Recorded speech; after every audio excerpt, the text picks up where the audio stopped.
Hi guys, there are a couple of more questions from section 3.2. Actually, these two problems that a student asked from 3.2 are very much like number 33 from 3.1 that I did a minute ago. I'm going to upload all these videos for you in just a couple of minutes once I finish recording them. The only difference here is they do ask for inflection points and concavity, which by the way was discussed in section 3.2, which come from second derivative, except the two problems that the student asking for, these are not going to have any critical inflection points, because as you know, they're quadratic functions, so they're either going to open up, which means concave up, or open down, concave down, okay? But that's, of course, always not the case, but for quadratic function, it is. Anyway, so the first one that a student wants to know is number 9, and the next one, of course, is number 12, which is very similar, but I'll do both of them anyway. So, and these are very similar to number 33 from last section, except we have the additional inflection points and concavity, which, by the way, come from second derivative. So again, our function f of x is given to be negative x squared plus 6x plus 7. Okay, so they want to know a couple of things. Well, first of all, everything, as you know, come from critical values. So step number 1 is to find the derivative. That's where we get the derivative. That's where we get the critical values from a derivative. In this case, will be negative 2x plus 6. Again, to find the critical values, we're going to set that equal to 0. Then solve for x. Move the 6 over. Divide by negative 2. So basically, you have your, and that become, of course, 3, positive 3, okay? So there's your critical value. So now to find the relative maximum minimum, we're going to, as we showed in the last video, we're going to split the number line exactly at our critical value, which is 3. So that's split in two intervals, negative infinity to 3, then 3 to infinity. So we're just going to take a test value. By the way, in this case, that 0 is going to be a test value. In this, I could use it as test value because it is to the left of 3. I mean, you can use any value, but I always like to take advantage of 0 because it's very easy to play with. So to plug in into your derivative, the 0 in place of x, that become negative times 0 plus 6, which of course is 6, which is positive.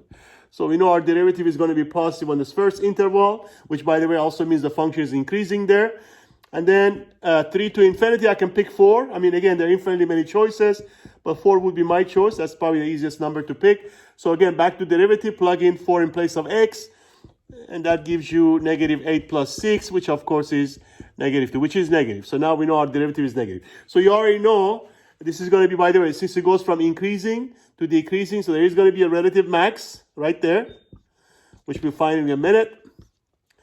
But also, we can also see that where derivative is positive, the function is increasing. So I'm going to say increasing on negative infinity to 3.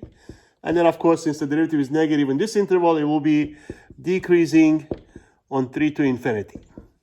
And, of course, we have a relative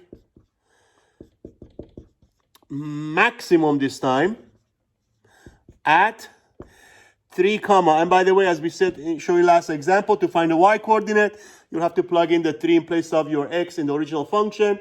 And so, of course, that'll be f of 3. And then as you plug in, I'll let you compute that. As you plug in 3, you should get, I believe, 16. So 3, 16 should be the place of your relative maximum, okay?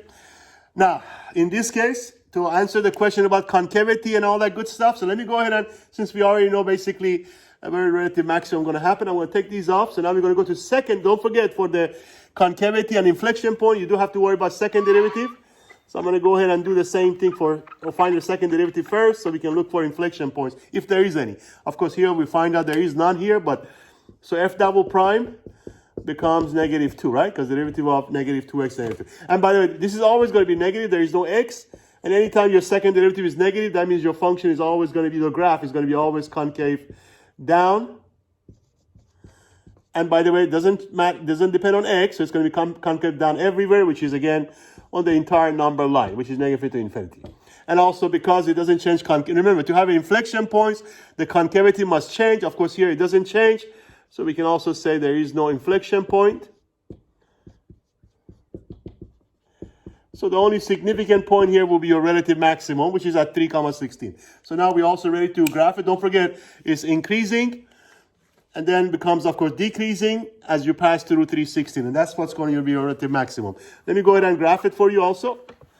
So 3, 16 is really the only significant point. So, and by the way, nobody's shocked this graph is going to be a parabola, because remember, it's a quadratic function. So let's say here's 3, let's say here is 16. And of course, it's going to be the relative max, which means it's going to open down. And also, you know it's up and down because your algebra, remember the coefficient of x squared is negative.